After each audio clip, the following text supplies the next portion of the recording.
welcome to the final session talking about risk management in this series.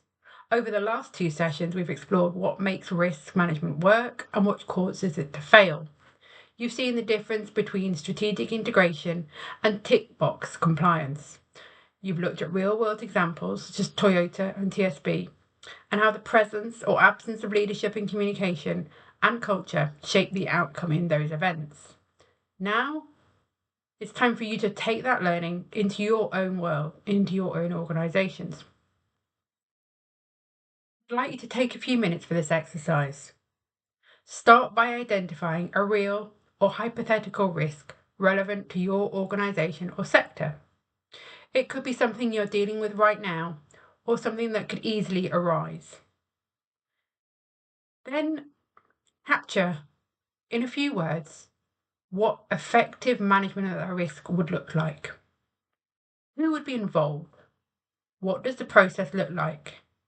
How are you going to communicate, track, and address that risk? What steps are you going to take to manage it? Once you've captured what effective risk management looks like, now think about what a failure to manage that risk would look like. Can you identify the warning signs for that risk? Who of the individuals you need to help you might not participate? And where do you think the management of that risk would break down? Where do you see gaps in existing process? If you think it might be helpful, we have a simple framework that we will share that gets you to think about the different areas of this exercise and the different areas that you need to think about in your own risk management processes. So maybe it's thinking about which areas might you need to put more support in place. So could it be leadership? A good practice for leadership is that they own and support the risk management process.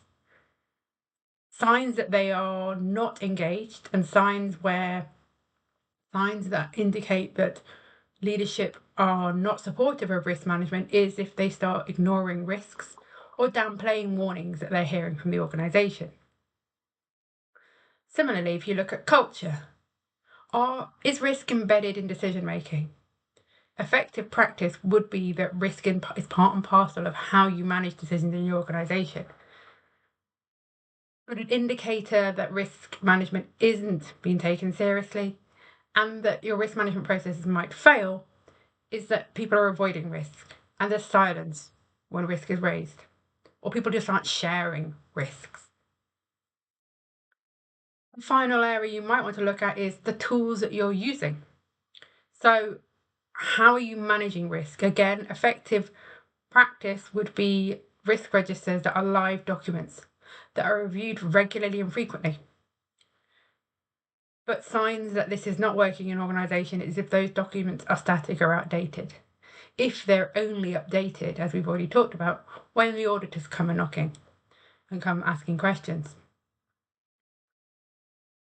If you think about those different elements, it can help you to identify what's good practice and where is your organisation maybe failing, but also help you to think about how you might apply that going forward and what you might need to do to build on your risk management practices.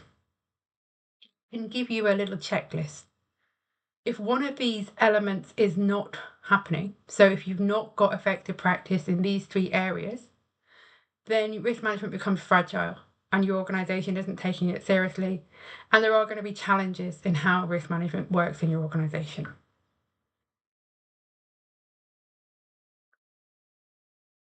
Once you've done your study of your organisation, once you've thought about what good risk management looks like versus what failure to manage risk would look like, think back to those three areas. So think back to leadership, culture, and the tools that you're using. Is your current approach closer to the things that maybe would indicate good risk management is taking place and you've got effective practice? Or is it closer to some of the areas where we see failure to manage risk?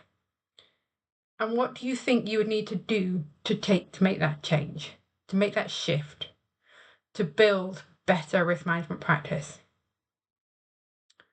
Is it behaviours? Is it ownership? Is it communication? What do you need to do to strengthen your organization's risk response?